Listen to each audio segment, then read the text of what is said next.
Everyone, तो कैसे हैं आप सब लोग। तो इस यानी कि अपन ने लास्ट वाला लेक्चर में अपन ने गुडविल का जो क्वेश्चन लिया था, आज अपन गुडविल के अकाउंटिंग एंट्रीज के बारे में बात करने वाले हैं इस लेक्चर के अंदर। ठीक है, तो इसमें अपन ने पहले क्वेश्चन लिया, लेकिन क्वेश्चन स्टार्ट करने से पहले आपको बताते हैं गुडविल में जनरल एंट्री करते कैसे। देखो, गुडविल का ट्रीटमेंट तो ऑलरेडी अपन पढ़ चुके हैं, यानी कि अपन ने गुडविल का ट्रीटमेंट पढ़ा था 3 मेथड से। एवरेज से पढ़ा था, ठीक है, एवरेज के बाद अपन ने सुपर प्रॉफिट से पढ़ा था, और उसके बाद अपन ने पढ़ा था कैपिटलाइजेशन मेथड। 3 मेथड थे गुडविल के। ठीक है, पहला कौन सा था? एवरेज। एवरेज के अंदर थे 2, एक अपन ने पढ़ा था नॉर्मल से, ठीक है, यानी कि सिंपल एवरेज, और एक अपन ने पढ़ा था वेटेड एवरेज। दूसरा पढ़ा था सुपर प्रॉफिट, और तीसरा पढ़ा था कैपिटलाइजेशन। और कैपिटलाइजेशन के अंदर भी कितने मेथड पढ़े थे? 2। एक अपन ने पढ़ा था एवरेज प्रॉफिट का कैपिटलाइजेशन, और एक अपन ने पढ़ा था सुपर प्रॉफिट का कैपिटलाइजेशन। तो मैंने जब ये गुडविल का लेक्चर आपको दिया था, तो उस समय अपन ने ये बात बता दी थी कि अभी अपन सिर्फ मेथड पढ़ रहे हैं, गुडविल का वैल्यूएशन किस तरीके से होता है अपन ने ये पढ़ा है इन मेथड से। ठीक है, लेकिन अपन को भी गुडविल की एंट्री समझनी है, तो वो अपन इस लेक्चर के अंदर लेने वाले। ठीक है, अच्छा, एक बात अपन ने बताई थी जब चैप्टर स्टार्ट किया था वाला, सैक्रिफाइस रेशियो और गेन रेशियो के बारे में बात करी थी कि सैक्रिफाइस रेशियो क्या होता है, गेन रेशियो क्या होता है। चैप्टर का नाम क्या था? यानी कि change in profit sharing ratio in existing partner, यानी कि जो ऑलरेडी पार्टनर है पार्टनरशिप फर्म के अंदर, उनका प्रॉफिट शेयरिंग रेशियो चेंज हुआ था। तो उसके लिए अपन ये चैप्टर पढ़ रहे थे 2nd नंबर का। ठीक है, जैसे अपन ने स्टार्टिंग जब करी थी तो अपन ने बताया था कि 3 पार्टनर जैसे एबीसी, और इनका प्रॉफिट शेयरिंग रेशियो 3:2:1 है। अब इनका प्रॉफिट शेयरिंग रेशियो 1:1:1, यानी कि इनका ओल्ड रेशियो तो ये था और न्यू रेशियो ये है। भैया, बात ये है कि अगर सिर्फ ये रेशियो चेंज करने की ही बात अगर यहां पे होती तो कोई दिक्कत नहीं थी, लेकिन इनके प्रॉफिट शेयरिंग रेशियो चेंज करने से क्या क्या उसमें हो गया वो अपन ने बात करनी थी, जिसमें कि गुडविल का वैल्यूएशन करना है सबसे पहले। तो वो समझ ले गुडविल का वैल्यूएशन किस तरीके से होता है। सैक्रिफाइस रेशियो और गेनिंग रेशियो पढ़ लिया कि सैक्रिफाइस रेशियो कैसे निकालते, गेन रेशियो कैसे निकालते, दोनों के फॉर्मूले बता दिए। तो अब इस वाले में अपन को बताना है गुडविल की एंट्रीज कैसे होंगी। तो अपन को एक बात पता होनी चाहिए, जिस पार्टनर को गेन होता है, जिस भी पार्टनर को गेन, चाहे इस चैप्टर में हो, चाहे अगले वाले चैप्टर जो एडमिशन पढ़ेंगे, चाहे वो एडमिशन के बाद रिटायरमेंट एंड डेथ हो, चाहे कोई सा भी चैप्टर होगा, जिस पार्टनर को गेन होगा वो देगा, वो देना है उसको, और जिस पार्टनर को सैक्रिफाइस उसको मिलेगा। बात समझ में आ रही? गेनिंग और सैक्रिफाइस का मतलब तो ये है। अब ये प्रॉफिट शेयरिंग रेशियो चेंज हुआ है, तो अपन ने गुडविल का वैल्यूएशन तो कर लिया। अब उसकी एंट्रीज क्या होती है, पहले उसको 1 मिनट समझ लेते हैं। देखो, पहले एक नॉर्मल एक एंट्री समझा रहा हूं, उसको समझना, उसके बाद अपन इस क्वेश्चन को लेंगे। जिस पार्टनर को गेन हुआ है, ठीक है, समझना, जिस पार्टनर को गेन हुआ है, गेनिंग पार्टनर्स कैपिटल और स्लैश करंट, दोनों वर्ड लिख रहा हूं, ध्यान से समझना। गेनिंग पार्टनर्स कैपिटल और करंट। कैपिटल वर्ड क्यों यूज कर रहे हैं, करंट वर्ड क्यों यूज कर रहे हैं? अगर पार्टनर की कैपिटल फिक्स्ड से मेंटेन है, फिक्स्ड से, तो वर्ड आएगा करंट, और अगर फ्लैक्चुएटिंग से मेंटेन है तो अपने को पता है एक ही अकाउंट बनता है, पार्टनर्स कैपिटल। ठीक है, और जिस पार्टनर को गेन होगा उसको देना है, तो उसकी कैपिटल या करंट अकाउंट को अपन कम करेंगे तो डेबिट करेंगे, इसलिए लिखा है गेनिंग पार्टनर्स कैपिटल और स्लैश करंट। ठीक है, account BR to sacrificing partners capital current account. ये एंट्री एक पोस्ट होगी, इसको थोड़ा ढंग से समझ लो। जिस पार्टनर को गेन होगा वो पार्टनर देगा। ठीक है, तो पार्टनर अगर कैपिटल कम करेंगे या उसका करंट अकाउंट कम करेंगे तो दोनों के केस में डेबिट करना है, और जिसने सैक्रिफाइस किया उसको मिलेगा, तो उसको यानी कि टू सैक्रिफाइस पार्टनर्स कैपिटल और करंट। ठीक है, गुडविल, यानी कि जिसको गेन हुआ है वो गुडविल का पैसा, यानी उतना गुडविल देगा किसको, सैक्रिफाइस पार्टनर को, तो उसकी कैपिटल उतने से कम हो जाएगी जिसको गेन हुआ है, और जिसको सैक्रिफाइस हुआ है उतने से उसकी कैपिटल या करंट अकाउंट दोनों इंक्रीज हो जाएंगे, जो भी होगा, चाहे कैपिटल हो चाहे करंट। पहले तो ये एंट्री समझ में आ रही है, और ये एंट्री सिर्फ इसी के लिए नहीं है, आने वाले जितने भी चैप्टर है उसमें सेम यही रहेगी, जिसको गेन होगा वो देगा और जिसको सैक्रिफाइस होगा उसको मिलेगा। पहले तो इस दोनों चीजों को समझ लो। ठीक है, तो इसमें मत पूछना कि क्या दिक्कत है, बता दिया गेनिंग का मतलब क्या है, सैक्रिफाइस का मतलब क्या है। जैसे नॉर्मल लैंग्वेज में इसको बात को समझते हैं। कोई पार्टनर था पहले, जैसे A, B और C, ये 3 पार्टनर थे। मान के चलते हैं A 50% के लिए, इसको मैं परसेंटेज से समझा रहा हूं तो थोड़ा जल्दी समझ में आ जाएगा। B 40% के लिए था और C 10% के लिए था, यानी इनका जो प्रॉफिट शेयरिंग रेशियो था 50% A लेता है प्रॉफिट में हिस्सा, और B लेता है 40% और C लेता है 10%, ये इनका था। डन। अब इन्होंने क्या करा कि ये तो कह रहे हैं कि ये तो हमारा ओल्ड था, अब इन्होंने चेंज करने के लिए बोला, तो इन्होंने बोला 40% और 20%। अब हम प्रॉफिट शेयरिंग रेशियो लिखेंगे, यानी कि जो हमारा प्रॉफिट होगा उसमें 40% तो A लेगा, 40% B लेगा और 20% लेगा C। अब इसमें क्या दिक्कत हुई है जरा समझना। पहले A 50% प्रॉफिट लेता था, अब A लेगा 40%, इसका मतलब इसका प्रॉफिट कम हो गया, कितना परसेंट, 10%। अब एक बात बताओ, कोई पार्टनर अपना प्रॉफिट कम करेगा, तो प्रॉफिट कम करेगा तो उसके लिए वो सामने वाले पार्टनर से कुछ लेगा नहीं, लेगा ना भाई, कम करेगा। और जरा देखना सी पहले 10% के लिए था, तब कितने 20% के लिए, तो इसका 10% प्रॉफिट बढ़ गया, तो यानी कि किसका बढ़ गया, सी का, और किसका कम हुआ, ए का। अब ध्यान से समझना, सी का अगर बढ़ गया तो सी को गेन हो गया, तो सी देगा और किसको देगा, ए को। यहां तक बात समझ में आ रही, कोई दिक्कत है, कोई परेशानी है? तो सेम वही है, गेनिंग पार्टनर्स कैपिटल और current account DR to sacrifice partner capital या करंट। कैपिटल और करंट का मतलब तुम्हें समझना पड़ेगा, अगर फिक्स्ड से मेंटेन करते तो करंट वर्ड यूज करेंगे, फ्लक्चुएटिंग से मेंटेन है तो कैपिटल अकाउंट यूज करेंगे। बात समझ में आ गई अच्छे से, कोई दिक्कत कोई परेशानी? अब जरा इसका एक क्वेश्चन ले रहे हैं, ये जो लिखा हुआ है, अब इसको जरा समझना अच्छे से। अब देखो क्या लिखा हुआ है क्वेश्चन में, लिखा हुआ है कि A B and C, A B C partner है, प्रॉफिट इक्वली, इनका प्रॉफिट रेशियो जो है वो इक्वली है एबीसी का, यानी 1:1:1। ठीक, इन्होंने बोला they decided that in future C will get 1/5 share in profit. Future में, यानी कि अभी प्रॉफिट शेयरिंग रेशियो चेंज करें तो बोल रहे हैं फ्यूचर में जो सी है ना वो 1/5 लेगा प्रॉफिट में हिस्सा, 1/5। बात समझ आ रही? इन्होंने ये बात बोली है। उसके बाद इन्होंने बोला on the day of change, जिस दिन प्रॉफिट शेयरिंग रेशियो चेंज हुआ उस दिन फर्म की जो गुडविल वैल्यूड की गई वो 6 लाख है। अब देखो ढंग से, इस वाले क्वेश्चन में गुडविल जो है वो वैल्यूड दे रखी है। अभी हम इसके बाद एक और इलस्ट्रेशन, एक क्वेश्चन लेंगे, उसमें गुडविल हमको पहले वैल्यूड करनी पड़ेगी, उसके बाद फिर हमें आगे का ट्रीटमेंट करना पड़ेगा। ठीक है, इस वाले क्वेश्चन में गुडविल वैल्यूड है, इन्होंने बोला make the necessary general entry करनी है। अच्छा एक बात समझना, ए बी और सी ये 3 पार्टनर हैं, इनके अपन अगर ओल्ड रेशियो की बात करें तो इन्होंने बोला प्रॉफिट इक्वली बांटते थे, यानी 1:1:1। यहां तक बात समझ में आ रही है? कोई दिक्कत है, कोई परेशानी? फ्यूचर में सी 1/5 लेगा। अब एक बात समझना, अगर फ्यूचर में सी 1/5 लेगा तो रिमेनिंग प्रॉफिट कितना बचेगा, पहले तो अपन को उसकी भी बात करनी पड़ेगी, तो उसको जरा समझने की कोशिश करते हैं। Total firm profit equal to 1, assumption लेते हैं, मान लेते हैं कि टोटल फर्म का प्रॉफिट 1 है। ठीक है, तो यहां पे अपन ने लिखा रिमेनिंग प्रॉफिट इक्वल टू 1 में से अगर 1/5, केवल 1/5 सी ले लेगा तो रिमेनिंग प्रॉफिट भी तो निकालना पड़ेगा ना, तो रिमेनिंग प्रॉफिट बच गया जी 4/5। इसको ढंग से समझनी है बात को, यानी कि अगर 1 टोटल फर्म का प्रॉफिट है, उसमें से अब जो सी कह रहा है कि मेरे को 1/5 चाहिए अब प्रॉफिट में हिस्सा, तो 1/5 दे दिया, तो रिमेनिंग प्रॉफिट 4/5 हो गया। अब जो रिमेनिंग प्रॉफिट है इसी को तो ले सकते हैं और भी, लेकिन कौन से रेशियो में लेंगे, जो इनका पहले से रेशियो चला रहा है। बात समझ में आ रही है? यानी कि इसको कौन कौन लेगा, ए और बी तो लेंगे, कोई दिक्कत है, कोई परेशानी है? और बी का रेशियो जरा देख लो, 1/2 और 1/2, इसका दोनों हाफ हाफ लेंगे। दोबारा समझा देंगे, जैसे एक बात समझना, इसको ये तो रेशियो में नॉर्मल बात बताते हैं, जैसे ए बी और सी है, ये 50, 40 और 10% के लिए। ठीक, यहां तक बात समझ में? फ्यूचर में बोला है सी के मैं तो लूंगा 30%, कितना लूंगा 30।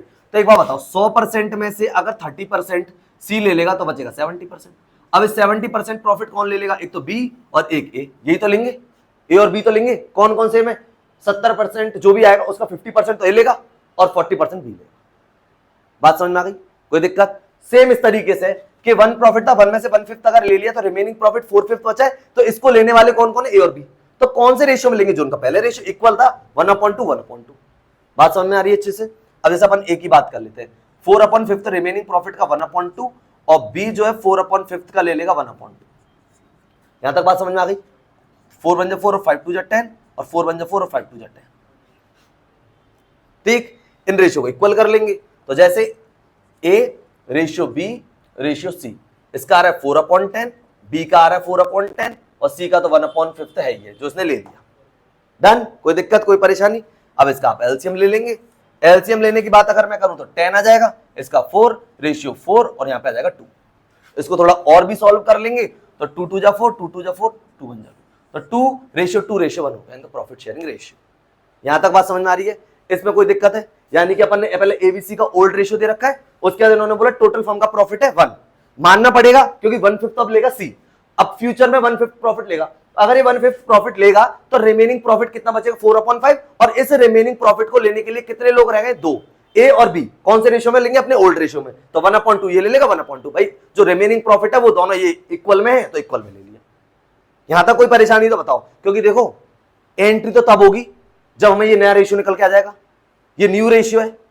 बात समझ में आ रही है? और ये हमारा कौन सा है, ओल्ड रेशियो, यानी ओल्ड रेशियो 1:1:1 और न्यू रेशियो अपना 2:2:1। यहां तक बात समझ में आ रही है? कोई दिक्कत कोई परेशानी। अब मेन काम है, अब इसमें अपन निकालेंगे सैक्रिफाइस और गेन, किसको सैक्रिफाइस हुआ है और किसको गेन हुआ है, ठीक है, उसको जरा देख लीजिए। तो देखो जरा, पहले अपन बात करेंगे ए की। ए का अगर अपन ओल्ड रेशियो की बात करें तो ए का था 1/3, ज्यादा बात समझ में आ रही, 1/3। और अगर अपन अब इसकी बात करें तो इसका है अब 2/5। बोलो कोई दिक्कत है? पहले था 1/3 और अब है इनका 2/5 ए का, ठीक है। अपन ऐसी बी की बात कर लेते हैं, बी का था 1/3 और अब है 2/5। बात समझ में आ गई? अब बात कर लेते हैं सी की। सी का पहले 1/3 था और अब इनका 1/5। डन। ये ओल्ड है, ये न्यू है, ये ओल्ड है, ये न्यू है। बात समझ में आ गई? कोई तुमसे पूछेगा ओल्ड माइनस न्यू करते तो सैक्रिफाइस आता है, तो क्या आपने अपने मन से ये मान लिया कि तीनों को सैक्रिफाइस है? नहीं, हमें तो ओल्ड माइनस न्यू से कर रहे हैं। जिसका आंसर प्लस में आएगा उसको, जिसका आंसर प्लस में आएगा उसको तो सैक्रिफाइस है, और जिसका आंसर माइनस में आएगा उसको गेन है। बात समझ में आ रही है? जिसका आंसर इसमें प्लस में आएगा, तो बताया था ना पहले हमारे पास 100 रुपए थे, अभी हमारे पास 80 है, 100 में से 80 गए तो 20 आएगा, लेकिन है तो सैक्रिफाइस ना, क्योंकि कितने रह गए? 80। पहले हमारे पास 100 थे, अभी हमारे पास 110 है, 100 में से 110 लेस कराएंगे तो माइनस का 10 आएगा, लेकिन क्या कहते हैं? गेन। ये बात समझ में आ रही है? कोई दिक्कत है? अब जरा देखो, 15 एलसीएम आएगा, 3 5 जा 5 1 जा 5 और 5 3 जा 3 2 जा 6, 1/5 आ रहा है माइनस में, इसका मतलब इसको गेन है। ऐसे इसका 15 लिया, 3 5 जा 5 1 जा 5 और 5 3 जा 3 2 जा 6, इसका भी माइनस में 1/5। बात समझ में आ रही है? यानी कि इसको भी गेन है, इसको भी गेन है, ठीक है। अब बात कर लेते हैं इसके बारे में, तो इसका 15 आएगा, 3 5 जा 5 1 जा 5 और 5 3 जा 3 1 जा 3, यानी कि 2/5। अब ढंग से समझना हुआ क्या, ये 2/5 है, इसको तो हो गया सैक्रिफाइस क्योंकि इसका आंसर आ रहा है प्लस में, और इन दोनों के माइनस में आ रहे हैं, इन दोनों को हो रहा है गेन। बात समझ में आ गई? कोई दिक्कत है? अब अपन ने बताया क्या है, जिसको गेन हो रहा है वो देगा और जिसको सैक्रिफाइस उसको मिलेगा। मतलब ये दोनों गुडविल में पैसा देंगे, मतलब गुडविल देंगे दोनों, और इसको मिलेगी सी को। तो पहले तो अपन को यही रेशियो निकालना था, ये ये यानी कि अपने को इसको और इसको, ये तो हो गया जी गेन और इसको हो गया जी सैक्रिफाइस, ठीक है। इसमें इसने पूछा make the necessary general entry. बात आ गई अच्छे से समझ में? कोई दिक्कत है? अपन ने पहले रेशियो कैलकुलेट कर लिया, इनके पास ये तो ओल्ड है, ठीक है, ये हमने न्यू निकाल लिया था ये रहा, ठीक है। ओल्ड में से अपन ने न्यू लेस करा, तो जिसका माइनस में आया था उसको गेन हो रहा है और जिसको प्लस में आया उसको सैक्रिफाइस हो रहा है। अब इसकी एक जनरलाइज एंट्री करनी है, उसको थोड़ा ढंग से आप समझ लो, ठीक है। अब ये यहां तक तो कैलकुलेट हो गए, इसमें तक तो कोई परेशानी है नहीं, मैं इसको इरेज कर दे रहा हूं इस वाले पोर्शन को, ठीक है। अब देख लो एक मिनट इसकी एंट्री, देखो 1/5। पहले अपने को क्या करना है, जो ए है और बी है इनकी, अब इसमें कहीं पर भी ये नहीं दे रखा है फिक्स से मेंटेन करते हैं, तो नहीं दे रखा है तो फ्लक्चुएटिंग ही मानना है, फिक्स्ड होगा तो बताएगा, या तो पार्टनर्स की कैपिटल के आगे फिक्स लिखा होगा, या पार्टनर्स के दो बैलेंस दे रखे होंगे, कैपिटल के और करंट के, तो यहां तो कुछ भी नहीं है, फ्लक्चुएटिंग से मानते, मतलब पार्टनर्स कैपिटल। अब जरा देखना, is capital account DR, B is capital account DR और 2 सीज कैपिटल अकाउंट, यानी कि ए को गेन हुआ है, बी को गेन हुआ है और सी को हुआ है जी सैक्रिफाइस, तो सी को मिलेगा। डन। अब सुनो, सी को हुआ है 2/5, तो देखो 6 लाख की गुडविल है ना, पहले 6 लाख में अगर अपन 1/5 करेंगे तो 5, इसको काट लेते हैं, एक मिनट चेक कर लेते हैं, 6 लाख डिवाइडेड बाय 5, यानी कि 1,20,000, ठीक, 1,20,000 निकला है, 1/5 6 लाख का। ऐसे इसका भी निकालेंगे 1/5 तो 1,20,000, ठीक, दोनों का 120 120, इसका 2/5 निकालेंगे 6 लाख का तो 2,40,000। ये इसकी एक जनरलाइज एंट्री हुई है। एंट्री क्या बोली है, एस कैपिटल अकाउंट दिया, बी कैपिटल अकाउंट दिया, 2 सीज, यानी कि ए को गेन, बी को गेन और सी को सैक्रिफाइस। तो अपन ने बताया था अभी जब क्वेश्चन स्टार्ट किया तो उससे पहले एंट्री बताई थी कि जिसको भी गेन होगा तो गेनिंग पार्टनर्स कैपिटल अकाउंट दिया, तो इन दोनों गेन हुआ है, 2 सैक्रिफाइसिंग पार्टनर्स कैपिटल है करंट अकाउंट, तो ये रहा, तो सी को हुआ है सैक्रिफाइस और इन दोनों को हुआ गेन। तो कैसे निकाला, ये अपन ने रेशियो कैलकुलेट कर लिया और 6 लाख का 1/5 निकाला तो 120, 6 लाख का 1/5 निकाला तो 120 और 6 लाख का 2/5 निकालेंगे तो 240, यानी कि ये दोनों बराबर इसके इक्वल। बात समझ में आ रही है? कोई दिक्कत है, कोई परेशानी है? तो ये है अपना एक क्वेश्चन जिसमें कि आपको गुडविल तो वैल्यूड दे रखी थी, बस आपको सैक्रिफाइस रेशियो और गेनिंग रेशियो निकालना था और उसके बाद ये जनरल एंट्री करनी थी। ट्रीटमेंट यही है इसका, इसकी सिर्फ एक ही एंट्री। कोई पूछेगा गुडविल का जब अपन ट्रीटमेंट करते हैं change in profit sharing ratio ने एक्जिस्टिंग पार्टनर के बीच में, तो क्या एंट्री पोस्ट होती है, तो अपन बोल सकते हैं गेनिंग पार्टनर्स कैपिटल या current account DR to sacrificing capital current account. बात समझ में आ गई? कोई दिक्कत, कोई परेशानी? तो ये क्वेश्चन है। तो देखो ये वाला दूसरा क्वेश्चन है, इसमें लिखा हुआ A B were partner sharing profit और लॉस इन द रेशियो 3:1, यानी कि दो पार्टनर थे ए और बी और उनका जो प्रॉफिट शेयरिंग रेशियो था वो 3:1 था। ठीक है, इन्होंने डिसाइड किया, दे decided that with effect April 1, 2024, यानी कि 1 अप्रैल 2024 को इन्होंने डिसाइड किया कि they would share profit and loss in the ratio 5:3। अब देखना जरा ढंग से इस वाले क्वेश्चन में और उस क्वेश्चन में क्या डिफरेंस था। उस क्वेश्चन में अपने को ओल्ड रेशियो तो दे रखा था, न्यू रेशियो अपन ने निकाला था, यहां पे ओल्ड और न्यू दोनों गिवन दे रखे, तो अपन तो डायरेक्ट सैक्रिफाइस और गेन निकालेंगे। ठीक है, तो जैसे इसमें ओल्ड रेशियो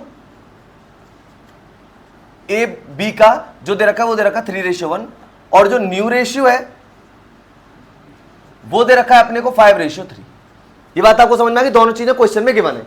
इन्होंने लिखा the partnership deed provide that in the event of any change in profit sharing ratio, इन्होंने लिखा पार्टनरशिप डीड में बात लिखी गई थी जिस भी time profit sharing ratio change होगा, जब भी चेंज होगा जैसा भी हो रहा है, the goodwill should be valued at, इस पे ध्यान देना, eight the total of 2 years profit, eight the total of 2 years profit. Average नहीं बोला है, वेटेज नहीं बोला है, सुपर प्रॉफिट नहीं बोला, कुछ नहीं बोला है, सिर्फ इसने बोला है valued at the total of 2 year profit, 2 साल के प्रॉफिट को ऐड करना है total, preceding the date of decision become effective.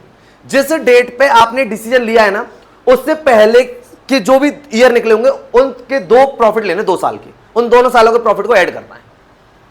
दोबारा समझाते हैं, इसको ढंग से समझना। ये जो हुआ है वो 1 अप्रैल 2024 को हुआ, यहां तक बात समझ में आ रही है? 1 अप्रैल 24, इससे पहले 2 ईयर निकल के गए, तो दोनों, हालांकि हमको तो 3 ईयर के प्रॉफिट दे रखे हैं यहां पे 21-22, 22-23 और 23-24, 21-22, 22-23 और 23-24, ये हमको दे रखे 3 साल के प्रॉफिट। इन्होंने यहां पे बोला है valued at the total of 2 years profit preceding the date of decision become effective, यानी कि ये कौन सी डेट से इफेक्ट हुआ? 1 अप्रैल 2024 से, जो इन्होंने प्रॉफिट शेयरिंग रेशियो, तो ये रहा।